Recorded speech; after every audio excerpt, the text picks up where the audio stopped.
Okay, well, good afternoon to everyone, and thank you for joining us here at the second annual NMDELT virtual conference. My name is Cash Clifton. I am presenting and moderating this session. So this session is EdReady Use Cases, Exploring Models of Implementation. It was originally scheduled at 12:20 this afternoon. Unfortunately, our tech had a really bad crash earlier, so we only got a few minutes into that and had to stop. So this is the EdReady presentation that was supposed to occur at 12:20.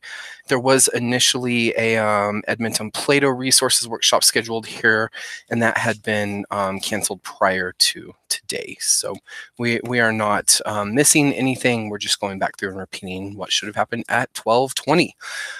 So I am going to ask that you please sign in with your name and program in the YouTube chat. And that way we can document your attendance for the purposes of your program. So, and if you are watching this after the fact, if you're watching the recording, you don't necessarily need to put your name over there. I will be keeping an eye on the YouTube chat throughout this webinar. So if anybody has questions or comments or anything, please put those in the chat and I will try to address those as we go. So my name is Cash Clifton. You can see right there how to contact me, CCLIFTON4@nmdelt.org. You're more than welcome to email me there. Now, when I say hang out with me, Hangouts refers to Google Hangouts.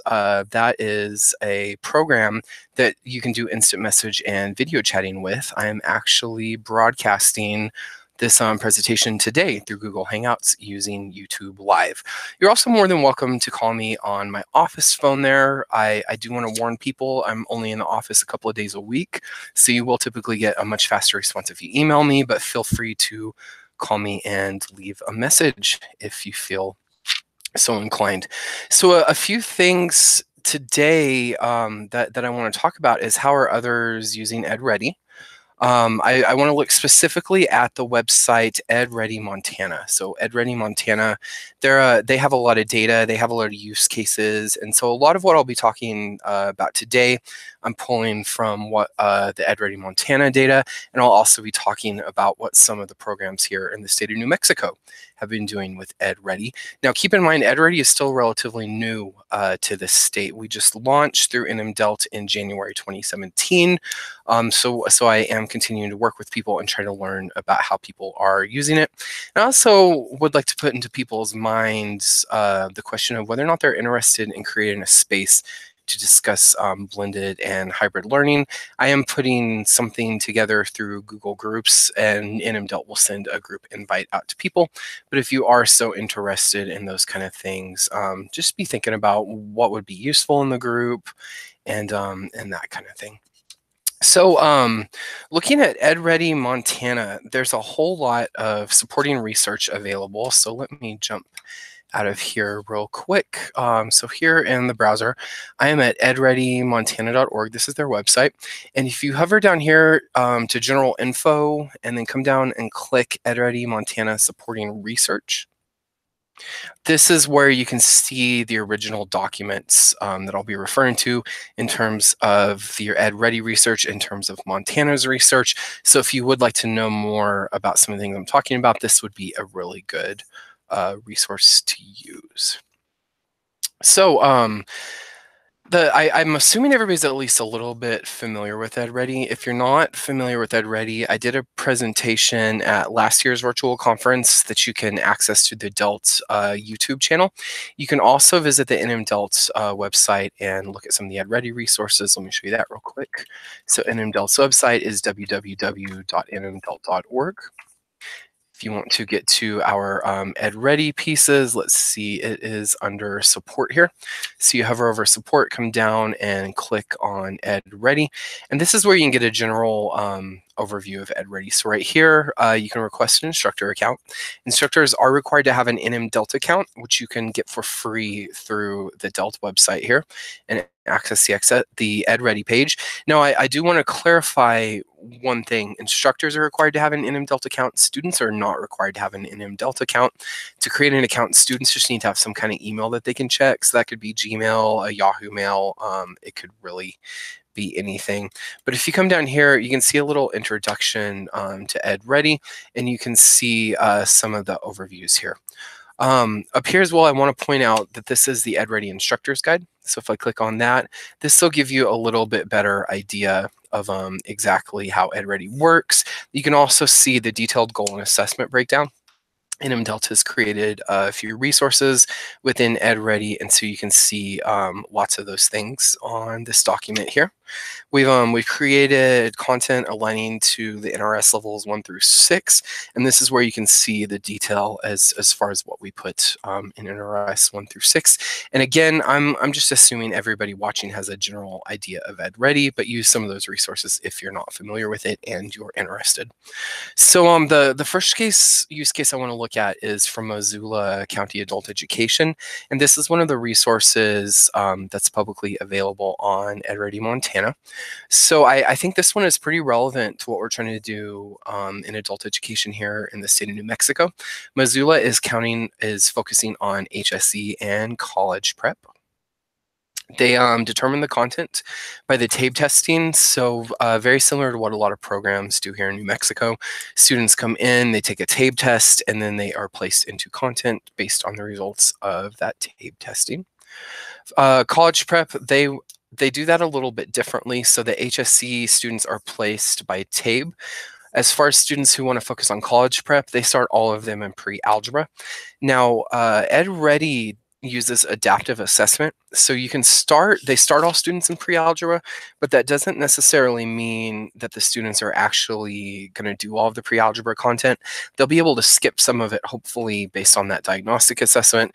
But if not, though, students could start pretty well at square one in pre-algebra, is my understanding.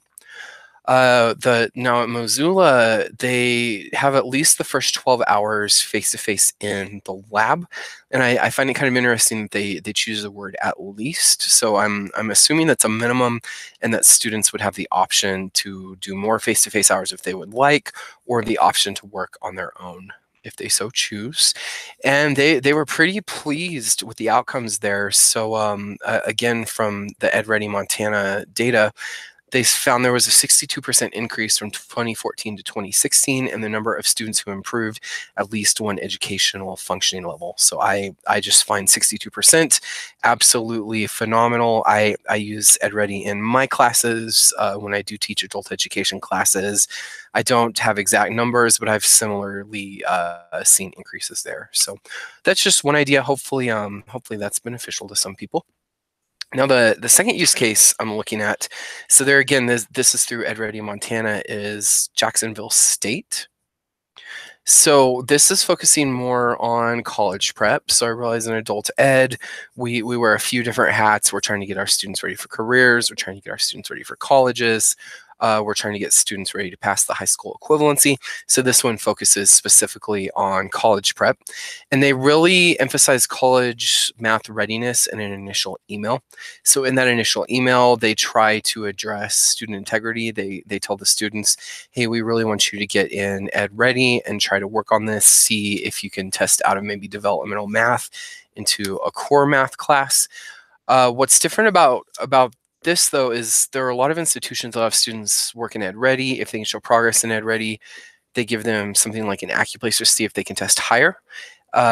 In Jacksonville, they're actually using EdReady to place a student. So the students register for EdReady, they work in EdReady, and if they can get that EdReady score up to 43, they're considered college math ready and exempted from those developmental classes. So I think that's a pretty awesome structure. And so from Jacksonville, they said students placed with EdReady perform significantly better in college level math courses than students placed in the traditional manner. So in discussing this with people, I understand there's a little bit of hesitancy, fear that maybe students will cheat. Maybe they'll use some of these apps that help students cheat. Maybe they'll get too much help from somebody. But Jacksonville has been finding that for the most part, students have integrity with this. They actually get in there and put the work in, and so they're in the end performing better in college level math than the students who didn't go through EdReady. Now, I find that really interesting because the way I interpret this is that a student placing into developmental math who spends time in EdReady ends up doing better in the core math than those students who just initially tested into college level math. So I think this has some potential to be a really good bridge to some of our colleges and universities for students who are heading in that direction. Now, use case 3, this is more generalized in terms of AccuPlacer, Compass, or ACT prep. Now, Compass is no longer being used. Now it's more about AccuPlacer, ACT, and SAT, but I did include Compass here because some of the data refers specifically to Compass. So here again, very similar to use case 2, this is focusing heavily on college readiness. Now, Hudson County Community College in New Jersey, they are reporting that 83% of participating students demonstrated AccuPlacer gains. I don't know exactly how they define participating students, but it does sound like the students who will actually log in and work on EdReady are tending to show AccuPlacer gains, and then right at half, we're able to move out of developmental math into core math. So I think that's pretty cool if we can save our college-bound students some time in developmental math. Now, in Owensboro Community and Technical College in Kentucky, they're reporting that 87.5% of students who took the Compass exam after using EdReady were eligible to enroll directly in college-level math. So there again, I think that's pretty cool. I mean, that's pushing 90%. So that is quite significant for our students. And then there are other pilots in progress here in New Mexico. UNM main campus is playing around with a pilot on this, and there's a couple of other universities in the state that are playing around with this idea. They're still trying to figure out how this would work and develop data. But as people continue to use this and develop that data, I will be trying to share that. So hopefully I'll have some numbers specific to New Mexico about this for next year's virtual conference. By the way, NMDELT does our virtual conferences the first Friday in March. So we will anticipate having another one of these in 2019. And then there's also a lot of people trying pilots with boot camps, maybe after a student gets their high school equivalency, have them do a very intensive week to prepare for the AccuPlacer or the ACT. I think you could also potentially create a boot camp model for the high school equivalency test. I don't know if there's any interest in that or not, but I just wanted to throw that out there. Now, use case 4, this is the Emporium model, and this is the model that I personally intend to favor. So this is the model that I use in my classes. I want to be very straightforward here that I definitely don't have all the answers to these challenges. So I'm just going to share what tends to work for me. So this Emporium model, this is a self-paced, student-centered model. So all of your students are working at a pace that's comfortable for them. Students are placed into EdReady. They're given that diagnostic assessment. Then they're given a learning path based on that diagnostic assessment. And so what ends up happening is I have a classroom where every single student is at a different point in the content. And I actually really, really like that. It does create some challenges related to how do I structure class time as opposed to how do I structure lab time. So if you are interested in that, I encourage you to check out the constructivist learning theory presentation from earlier today at the virtual conference where I tried to answer some of those things. And this is also why I'm throwing out the idea of a teacher-led learning community where we can just maybe share some ideas with each other. I think there's some benefit in hearing what works for others. I also think there's some benefit in hearing what hasn't worked for other people and kind of avoiding some of those mistakes. So again, this is very much student-centered. This does require face-to-face lab time. So I tend to try to do about 75% to 25%. I like to do about 75% in the lab, about 25% instruction. There are classes, depending on the group, where I'll do more of a 50-50 split.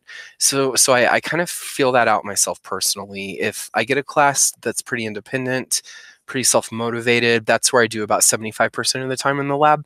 If I have a class that isn't so independent, maybe they prefer more direct instruction, that's where I'll try to do more 50-50 split between lab time and actually classroom instruction time. The concept here is, as an instructor, that you're a tutor in the trenches. So this is speaking specifically to lab time. Rather than focusing on a lesson for everybody, you're spending more of your time going around from student to student, offering your assistance to them. Now, I think sometimes teachers hear this and think, oh, I can just plug my students into the computer and then sit down and get paperwork done. That is not what Emporium is supposed to be. You should be very hands-on. Sometimes you should even be doing what I call intensive tutoring with your class. Now, as far as how to structure the Emporium, there's what's called NCAT, that's the National Center for Academic Transformation. They have 10 essential elements for what are considered Emporium classrooms. So that might be worth you checking out. I did a webinar last year, so March 2017, on the Emporium at our last virtual conference. So you can also watch that through Delt Webinars if you're interested in that Emporium model. Emporium does require regular mastery testing, so for the purposes of adult education, I think TABE is probably the way to go for most programs, although I do understand there are people who use more of an instructor-made test for that regular mastery testing. And then, as I mentioned earlier, NMDELT does have this NRS-leveled curriculum available, so as you need to move to NRS, we have done some of the work for you there. So I created this little graphic here. So this little graphic shows the EdReady Emporium flow for New Mexico adult education. So what I tend to do is I tend to place my students based on the TABE level. So I might have a student start in NRS level 3. They go into NRS level 3, they take the diagnostic assessment, and then they're given the EdReady learning path based on that assessment. Now, I require students to master 90% of the topics in that learning path. I encourage them to master 100%, but that doesn't always happen. So once a student has mastered 90% of the topics in level 3, for example, I give them the level 3 mastery test. So if it's a test I write myself in advance, I'm going to say I expect you to get at least 75% on this test. If you don't get 75% on the test, you're considered failing. You go back and you do the diagnostic assessment and work through NRS level 3 again. Because what that tells me is you went through the content, but you didn't necessarily master it. If I was going to do this with a TABE test, I would require a level gain. So say a student works through NRS level 3 in EdReady, maybe give them a TABE test. If they do not show a level gain, have them go through and work the NRS level 3 material again. Like I said, that means something isn't sticking. Now, if a student can pass the mastery test, so if it's a mastery test I made myself, if they can get at least at 75%, if we're talking the TABE, then the student is considered to have mastered, they're considered to have passed, and then they go on to that level 4 there. So the idea here is that you don't want students to go forward in the content until they've displayed mastery in the previous level of content. So it's very much about mastery-based learning. Now, students go through these different NRS levels. Let's say that student starts at level 3, they make a level gain on the TABE, so let them into level 4, they complete that, again, level gain on the TABE, they go into level 5, if they complete that, let's say they pass it, show a level gain on the TABE, move them to level 6, mastery test again. Now, the mastery test for level 6, once they've done that, that tells me they're probably ready for a high school equivalency practice test, whether that's the GED, the HiSET, or whatever you use at your program. And then based on how they do on that practice test, they may or may not be ready for the high school equivalency test itself. Now, if students pass these things, so if they pass the practice test or the test itself, then you may want to start looking at college readiness. You may want to start looking at career readiness. I know different programs handle that differently, but my bigger focus is what do you do if a student fails? So let's say a student goes through the NRS level 1 through 6 curriculum.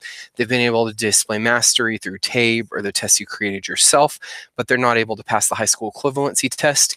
That's where you can go a couple of different options. You could create one big goal within EdReady that contains the levels 1 through 6, have the student do the diagnostic, work all the way through that again. So that would be one way to do really targeted review for the high school equivalency test.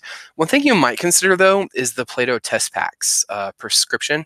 Plato has some things in there really specifically targeted for high set curriculum, very specifically targeted for GED curriculum. So that's where Plato could potentially be better than EdReady in this scenario, just because I think they could really focus in on that more specifically. Notice over here, if a student passes or if they just want college and career readiness software, we have some great resources in Plato. We also have some really good resources within Career Ready 101, and all of those things are available free of charge to you through NMDELT. NMDELT has an account with Plato. We're a member of NROC, which gives you access to EdReady, and then Career Ready 101 access is granted through the state. So just be aware, lots and lots of really great resources available out there for the state. And I will make this presentation available through our website. So if anybody wants a copy of this Emporium flow, you'll be able to get through the website, or you're more than welcome to shoot me an email and ask me questions about it. Now, use case 5, this is the concept of blended learning. So the idea here being you're spending part of your time face-to-face in class, your students are spending part of the time working outside of class. So please understand, Emporium can be used for a blended learning model, but this is another concept within blended learning. So if I do a blended learning class with EdReady, I really want the students focusing on content outside of class. I always set a bare minimum as far as what I consider acceptable in terms of hours. I tell my students that I expect them to do 7 hours per week outside of class. Those of you who are teachers who are listening to this probably are aware students aren't terribly thrilled about the idea of doing that much homework.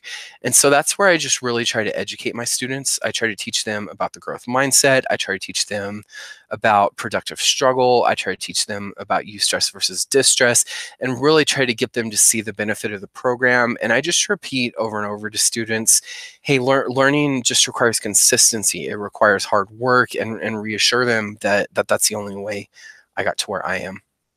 So during class, you're assuming that students are getting the content itself outside of class.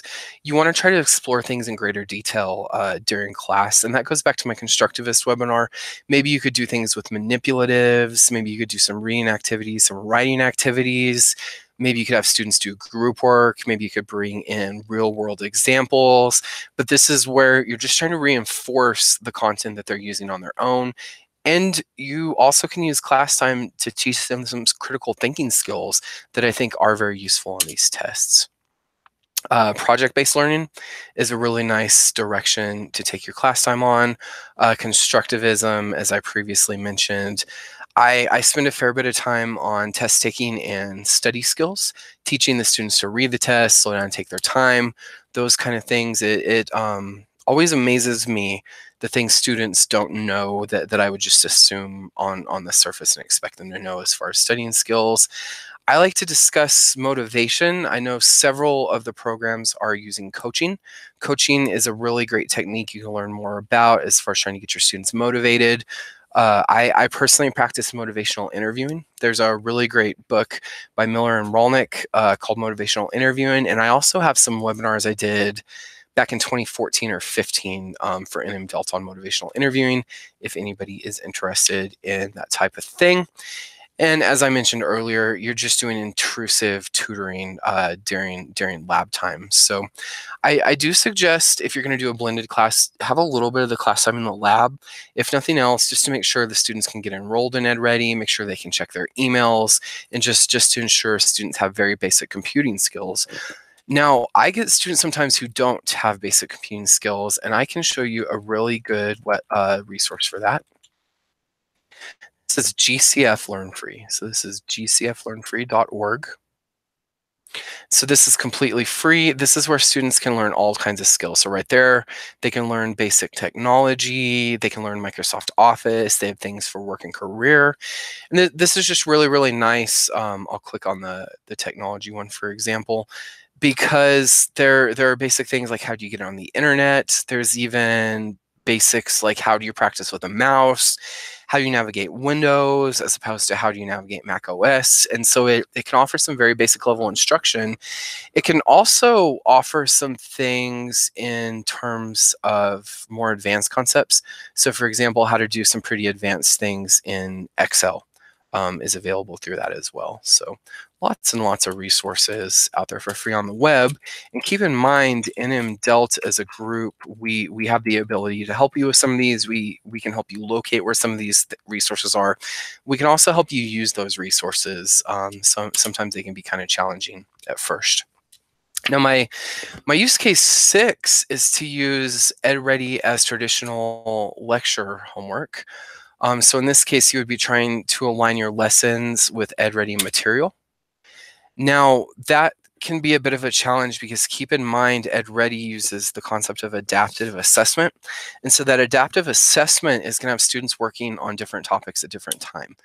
So I personally am not a fan of this model, although some people do seem to be able to make it work and like the outcome of it. What happens with me is, let's say I'm trying to lecture on the basics of graphing a linear equation. I've usually got some students who aren't ready for it because they're not there in the content yet. I have a group of students that's exactly what they're ready for. They're happy. But then I have another group of students that are frustrated because maybe they did this a couple of weeks ago and EdReady. They already understand it. And so it's just busy work from their perspective to listen to me lecture on this. So like I said, I haven't had a lot of luck using EdReady for traditional lecture homework. I do think this is another one of those cases where maybe Plato is more beneficial. You have a little bit more control in Plato as a teacher, where you could have assignments and have every student working on the same thing at the same time. So if you are more familiar with that traditional lecture format, Plato might be worth a look.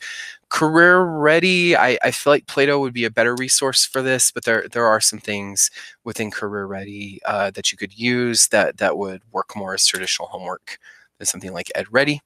In-Rock Math and English is a really interesting resource. So the thing is, EdReady falls under the In-Rock umbrella. So I'm going to open a new tab here and open up the In-Rock network. So this is inrocknetwork.org/resources. And this is where you can access EdReady for one thing, but there's also some other things in here. There's Hippocampus. So there's Hippocampus right there. There's In-Rock Math. There's In-Rock English. They also have things for biology, statistics, and religions. And this is where you can do things more like printing off worksheets. This might be a better resource from In-Rock as far as a traditional classroom setting, if that's the way that you want to go. Oh, let's see, and let me click back through this stuff really quickly. Okay, and so there's Hippocampus. Khan Academy is another one that falls under the In-Rock umbrella. They particularly have some really great YouTube videos. Now, understand the In-Rock Math, In-Rock English, Hippocampus, and Khan Academy. A lot of these resources are going to be in the same resources that are in EdReady. So, for example, as EdReady has videos, sometimes those videos will be Hippocampus videos that are linked in. Again, these things all fall under the larger umbrella of In-Rock, and NM Delt is a member for you. So I'm kind of curious to find out, are there other ways EdReady is being used? So I'm going to ask people to jump over to what's called Poll Everywhere. So this is polleverywhere.com if you ever want to poll your students. So if you would like to complete the survey, if there's another way you're using EdReady, if you would please in your internet browser, go to pollev.com/CashClifton667, and that will allow you to respond to my poll here. So I will hold tight for just a minute to see if anybody would like to respond to this.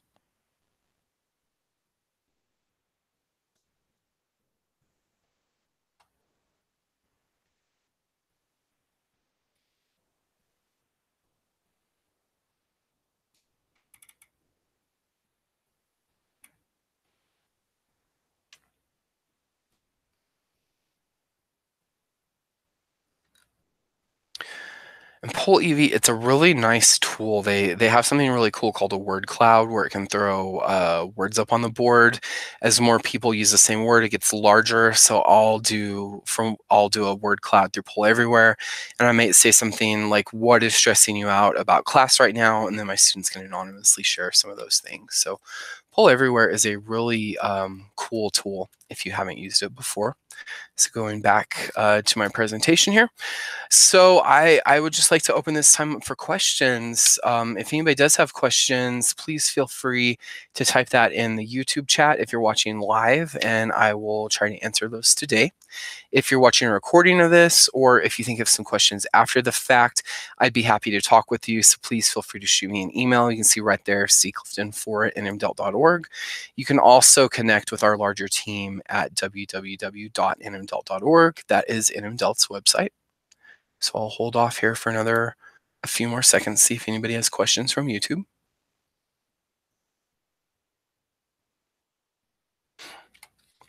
Okay, so nothing yet. So again, there's my contact page, lots of great pictures of me and dogs. I am definitely the dog man. If you have not met me in person, I usually am surrounded by puppies. So if you'd like to request NMDelt support, you can go to nmdelt.org/connect with us/support. If that is a little tedious to remember a URL that long, you can also go to our website to do this. Or to get assistance from a team member, you can go to this URL right here. That will give you the contact information for everyone. That support form, that can be used to request a site visit. So sometimes one of the NMDelt team members will go out and spend a day or an afternoon or something at a site and kind of do personalized training as far as what your teachers need. So we are more than happy to come out and meet with people one-on-one if they're so interested. So there's our website again. We are on social media through Facebook. We have a blogger. We also are on Instagram and Twitter. So you are more than welcome to connect with us through social media. And so thank you for attending this presentation. Now, I do want to make people aware that we're going to have some webinars coming up soon. We're doing a monthly Plato webinar. We have a Tech Talk webinar coming up this month. We also have a Tech Talk ESL webinar coming up through this month. And if you want to keep up to date with our current webinar offerings, you can do that through our Facebook, Instagram, or Twitter. We share when those things are coming. You can also be added to our email listserv. Feel free to shoot me an email if you would like to be added to that. And let's see, so again, no more questions on YouTube. So I will go ahead and wrap us up. I thank everyone for their attendance and hope to see you all at the NMDelt Roundtable. That's going to be starting here at 2:50. And all of these will be available through YouTube and on our website if you'd like to watch any of these presentations after the fact. Thank you and have a great afternoon.